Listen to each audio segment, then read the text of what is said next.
yang mana hati kita adalah menjadi tempat pandangan Allah Subhanahu wa Ta'ala.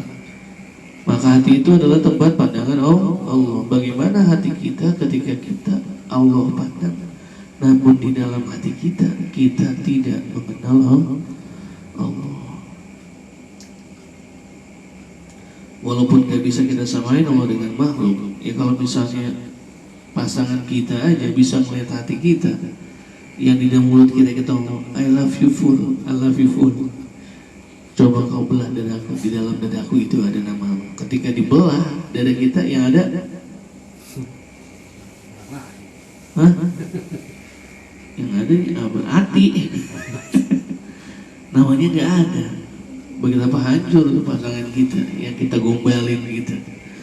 Bagaimana dengan Allah Subhanahu wa Ta'ala yang memang secara zahir batin semuanya adalah milik Allah. Ketika dia memandang tempat pandangannya dia itu adalah hati kita, maka di hati kita tidak ada Allah. Dikarenakan apa? Karena kita tidak mengenal Allah. Bisa murka, bisa murka. Ketika Allah Subhanahu wa Ta'ala murka, ya tinggal lihat aja, lihat aja. Lihat aja ini gimana?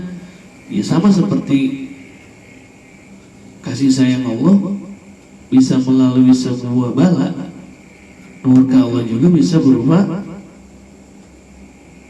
nikmat.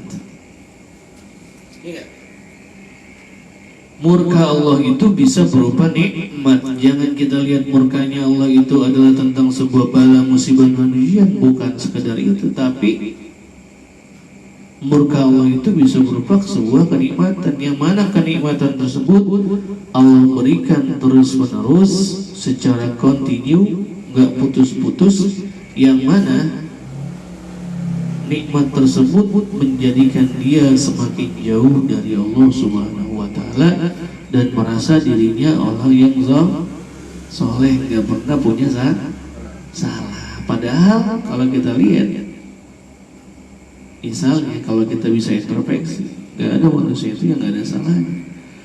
Tapi beruntung manusia yang sadar akan kesalahannya. Berapa banyak manusia yang tidak sadar dengan kesalahannya, dia tenang di dalam kesalahannya. Karena apa? Ya karena dia nggak merasa ditegur. Karena setiap dia salah, dia nggak introspeksi, nikmat datang terus. Maka hati-hati orang yang dimurkai Allah dengan bentuk kenikmatan yang diberikan secara terus menerus. Nggak beribadah, rezeki lancar. Nggak beribadah, badan sehat. Kalau kita sering ngaji, kita paham badan sehat itu bukan ukuran orang itu taat kepada Allah Subhanahu wa Ta'ala. Nah, berapa banyak orang yang diberikan kesehatan namun dia bisa ngaku jadi Tuhan. Seperti siapa? Fir'aun. Mengapa Fir'aun bisa mendakwa dirinya sebagai Tuhan? Salah satunya adalah si Fir'aun kagak pernah merasa sakit. Sakit, dia gak pernah sakit, sehat terus. Makanya beruntung wajah Rasulullah dikasih Allah sakit. Berapa? Buat menyadari dirinya bahwasanya dirinya itu bukan Tuhan. Ada sisi kelemahan diri, makanya kita harus paham manusia itu sifatnya lemah. Maka ketika sakit kita lemah, kita tahu diri kita lemah.